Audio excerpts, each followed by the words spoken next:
तो हफ्ते का आखिरी ट्रेडिंग डे इंडियन मार्केट्स के लिए काफी शानदार रहा।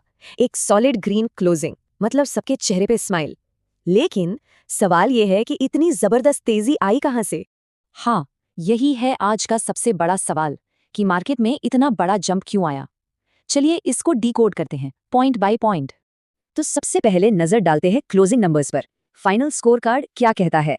देखिए, निफ्टी 50 और बीएसई सेंसेक्स दोनों ही एग्जैक्टली 0.65% ऊपर बंद हुए। और ये काफी इंटरेस्टिंग है क्योंकि ये दिखाता है कि मार्केट में एक बैलेंस्ड ब्रॉड बेस्ड रैली थी। सेंसेक्स ने 500 से ज्यादा पॉइंट्स की छलांग लगाई। ये नंबर ही मार्केट के पॉजिटिव मूड को बताने के लिए काफी है। और निफ्टी भी पीछे नहीं रहा, 150 से ज्यादा पॉइंट्स अप। मतलब ओवरऑल स्ट्रेंथ तो साफ दिख रही है। तो अब सवाल ये है कि इस तेजी के पीछे आखिर हीरोज कौन थे? बिल्कुल, हर रैली के अपने स्टार परफॉर्मर्स होते हैं। तो आज मार्केट को ऊपर खींचने का काम किसने किया? तो फ्रेंड्स से लीड कर रहे थे मार्केट के हैवीवेट्स। एचयूएल में देखिए लगभग 5% का सॉलिड जंप, और साथ में रिलायंस ने भी 2% की तेजी दिखाई। जब ये दो दिग्गज चलते हैं तो इंडेक्स को जोरदार सपोर्ट मिलता है। और हाँ, सिर्फ लार्ज कैप्स ही नहीं, मिड कैप्स और स्मॉल कैप्स ने तो एक्चुअली आउट परफॉर्म किया। लेकिन ऐसी रैली में भी सब कुछ हरा नहीं था। स्टोरी में थोड़ा ट्विस्ट है। कुछ सेक्टर्स आसमान में थे तो कुछ जमीन पर। Let's break it down. तो विनर्स की लिस्ट में तो आगे थे एफएमसीजी, मिड कैप्स और स्मॉल कैप्स, नो डाउट। लेकिन लैगर्ड्स की तरफ देखें तो आईटी सेक्टर में आई सेलिंग। वजह कमजोर अर्निंग्स फोरकास्ट्स, खासकर विप्रो के Q4 रिजल्ट्स के बाद पूरे आईटी पैक पर थोड़ा प्रेशर बना हुआ था। चलिए अब देखते हैं बड़े प्लेयर्स का गेम, एफआईआईज और डीआईआईज। इनका एक्शन क्या कह रहा था?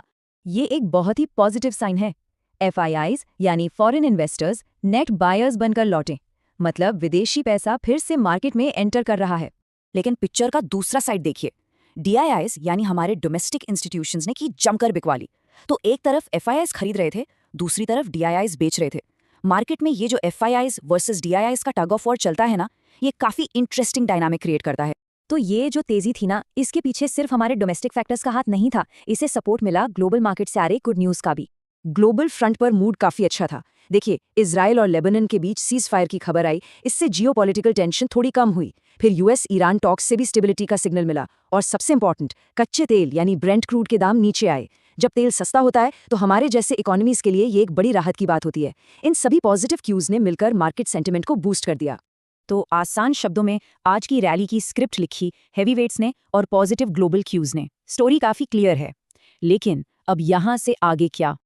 और यही है $1 मिलियन क्वेश्चन। ये जो ग्लोबल ऑप्टिमिज्म का माहौल बना है, ये कितना टिकेगा? क्या ये जोश आगे भी जारी रहेगा या फिर मार्केट में वॉलेटिलिटी वापस आएगी? अगले हफ्ते मार्केट का डायरेक्शन इसी सवाल के जवाब पर डिपेंड करेगा।